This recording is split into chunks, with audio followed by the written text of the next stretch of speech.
안녕하세요. 오늘도 하나님의 은혜와 평강이 우리 성도님과 함께 하시기를 주님의 이름으로 축복합니다. 오늘 함께 나눌 하나님의 말씀은 시편 68편 7절로 18절까지 말씀입니다. 제가 봉독하겠습니다. 하나님이여, 주의 백성 앞에서 앞서 나가사 광야에서 행진하셨을 때에 셀라. 땅이 진동하며 하늘이 하나님 앞에서 떨어지며 저 신의 산도 하나님 곧 이스라엘의 하나님 앞에서 진동하였나이다. 하나님이여, 주께서 흡족한 비를 보내사 주의 기업이 곤핍할 때에 주께서 그것을 견고하게 하셨고 주의 회중을 그 가운데 살게 하셨나이다. 하나님이여, 주께서 가난한 자를 위하여 주의 은택을 준비하여 하셨나이다. 주께서 말씀을 주시니 소식을 공포하는 여자들은 큰 무리라. 여러 군대의 왕들이 도망하니 집에 있던 여자들도 탈취물을 나누도다. 너희가 양 우리에 누울 때에는 그 날개를 은으로 입히고 그 깃을 황금으로 입힌 비둘기 같도다. 전능하신 이가 왕들을 그 중에서 흩으실 때에는 살몬의 눈이 날림 같도다. 바산에 사는 하나님의 산임이여, 바산에 사는 높은 산이로다. 너희 높은 산들아, 어찌하여 하나님이 계시려 하는 산을 시기하여 보느냐? 진실로 여호와께서 이 산에 영원히 계시리로다. 하나님의 병거는 천천히요 만만이라. 주께서 그 중에 계심이 신의 산 성소에 계심 같도다. 주께서 높은 곳으로 오르시며 사로잡은 자들을 취하시고 선물들을 사람들에게서 받으시며 반역자들로부터도 받으시니 여호와 하나님이 그들과 함께 계시기 때문이로다. 아멘. 네, 오늘 말씀의 제목은 하나님이 계시려 하는 산입니다. 네, 16절에 있는 말씀에서 그 제목을 따와 봤는데요. 오늘 말씀 속에서 보면은 이 산이 많이 등장을 합니다. 8절에 시작할 때 저 신의 산이 나오고, 또 15절에 바산의 산은 하나님의 산, 바산의 산은 높은 산이다 라고 하면서 이제 16절에서 여호와께서 이 산에 영원히 계시리로다 라고 말씀하죠. 네, 그래서 이 산은 어디인가? 바로 지금 하나님의 성전이 있는 시온산. 물론 이 시가 이제 다윗의 시이고 아직 성전이 지어지지 않았지만 이제 예루살렘에 있는 이 시온산을 말한다고 볼 수 있겠습니다. 사실 이 시가 여러 번 말씀드렸지만은 서술적인 그런 묘사가 아니라 상징적인 표현들을 많이 사용하고 있기 때문에 그 상징에 담겨진 그 의미를 알아야 좀 시를 이해하기가 좀 수월합니다.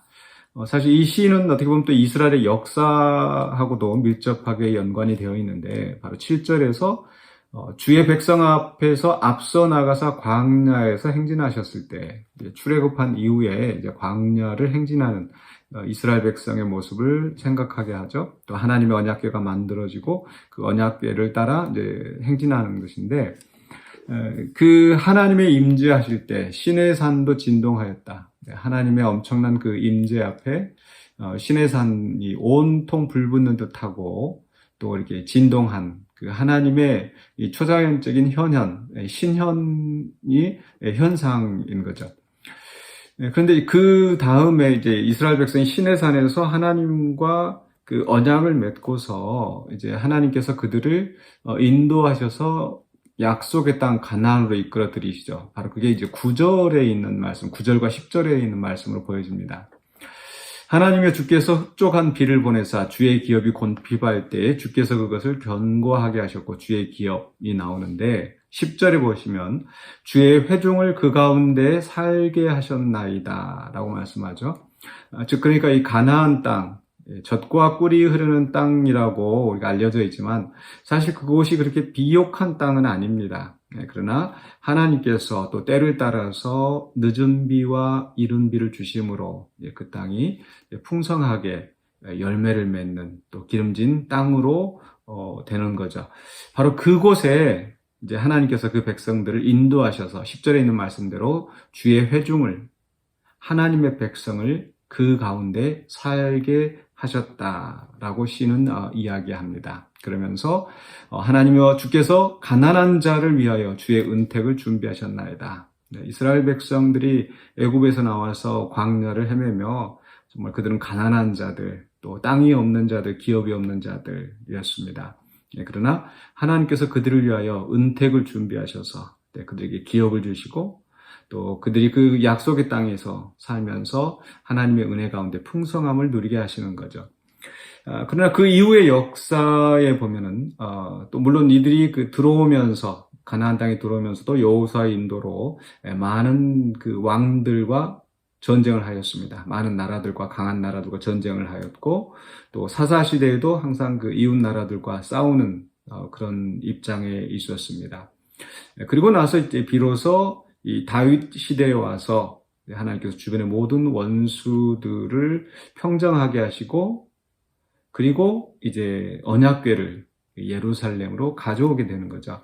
바로 그런 내용들이 이제 11절부터 바로 16절까지의 말씀이라고 볼 수 있겠습니다.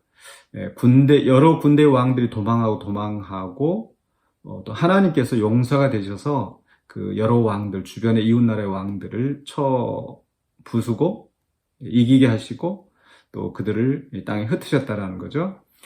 그런데 이제 그 다음에 이제 주시는 말씀이 바로 16절에서 여호와께서 이 산에 영원히 계시리로다라고 하는 이 말씀의 의미는 바로 이 산, 지금 다윗 때에 하나님의 언약궤가 예루살렘으로 들어오게 되는 거죠. 그래서 이 예루살렘에 있는 이 시온산, 다윗의 왕궁이 있는 그 예루살렘에 바로 그 산에 이제 하나님의 언약궤를 모시고 바로 그것은 하나님이 택하신 그 산에 하나님의 임재하심이 이루어지게 되는 거죠. 그런데 이제 여기서 재밌는 것은 바로 그 15절에 보면 이제 바산의 산이 나옵니다. 바산의 산은 하나님의 산임이여. 바산의 산은 높은 산이로다. 너희 높은 산들아 어찌하여 하나님이 계시려 하는 산을 시기하여 보느냐. 하나님이 계시려 하는 산은 시온산이라고 그랬었죠. 그런데 그 산과 대조되는 산이 바로 이제 바산의 산입니다. 바산의 산은 하나님의 산이라고 하는데 여기서 말하는 하나님의 산은 지금 우리가 이해하는 하나님의 산, 하나님의 임재하심이 있는 곳 아마 그런 의미라기보다는 바로 이 높은 산을 가리키는 그런 그 의미라고 생각이 되어집니다. 그 뒤에 이어지는 말씀에서도 바산의 산은 높은 산이다. 바산의 산은 하나님의 산이다.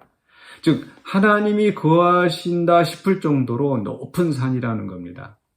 높은 산, 또 이제 난해주에 보시면은 그 여러 봉이 있는 산. 고대 이 근동의 이 사람들은 이 신들이 산에 있는 것으로, 뭐 고대 근동뿐만 아니라 많은 그 인간의 문화 속에서 이 신들은 이 산에 있는 것으로 이해를 하죠. 뭐 올림포스 산이랄지, 뭐 우리나라도 뭐 되게 그 문화적으로 비슷합니다. 그러니까 보통 이제 신적인 존재들 하늘에 있는 것으로 이해를 하는데, 그러나 인간들이 이제 하늘에 갈 수 없는 상황에서 그나마 가장 높은 곳이 바로 산에 그 신들이 있을 것이다 라는 그런 생각을 합니다. 그래서 이제 이 하나님의 그 성전 또 이 이방 종교에서도 했던 신전이 산에 많이 있게 되는데 바로 이 높은 산, 정말 거창한 산. 그런데 하나님께서는 그 산들을 택하지 않으시고 이 바산의 산이 정말 높은 산이니까 내가 이곳을 내 거처로 삼겠다 하지 않으시고 이 하나님께서 참 이 미천한 이 예루살렘 시온산에 그 거처를 정하신 거죠. 그러니 이 주변에 있는 산들이 바산의 산들이 또 다른 높은 산들이 이 시기하는 것처럼 이 의인화해서 표현하고 있는 겁니다. 여기에 나타난 이 시편 기자의 마음은 바로 하나님이 이 예루살렘에, 이 시온산에, 즉, 이 앞에서 설명하였던 10절에 있는 주의 회종을 그 가운데 살게 하셨나이다. 하나님께서 기업으로 주신 그곳에, 이제 하나님이 임재하시는 그 기쁨, 주변의 다른 나라들이, 다른 높은 산들이 시기할 만한 그 영광스러운 그 하나님의 임재를 찬양하고 있는 거죠. 그러면서 17절에 하나님의 병거는 천천히요 만만이라 주께서 그 중에 계심이 신의 산 성소에 계심 같도다. 예. 하나님께서 엄청난 군대를 이끌고 마치 그 왕이 큰 군대를 이끌고 승리한 다음에 이제 그 초소에 그 궁궐에 다시 이제 돌아오는 것처럼 바로 그 하나님이 큰 군대를 이끌고 지금 예루살렘에 돌아오시는 겁니다. 큰 군대가 함께 계시는데 감히 어떤 나라들이 거기에 대적을 하겠습니까? 그래서 바로 하나님이 이제 이 예루살렘에 임재하시고 하나님이 그 백성들과 함께 거하시고 그래서 주변에 있는 모든 그 원수들 심지어는 이 반역자들로부터 선물을 받으시는 모든 족속들을 복종하게 하시는 하나님.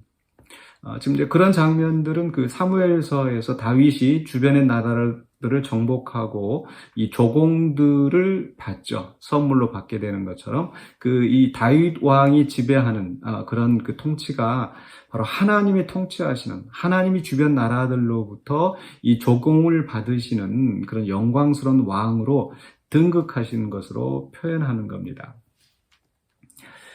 그러면서 마지막에 18절에 있는 말씀이 여호와 하나님이 그들과 함께 계시기 때문이로다. 바로 이 주변에 있는 나라들이 바로 이 예루살렘에 다윗이 통치하는 이곳에 그 조공을 바치는 이유는 하나님이 그들과 함께 하시기 때문에 하나님이 그 백성과 함께 하시고 거기에 임재하시기 때문에 이렇게 그들이 조공을 바치는 겁니다.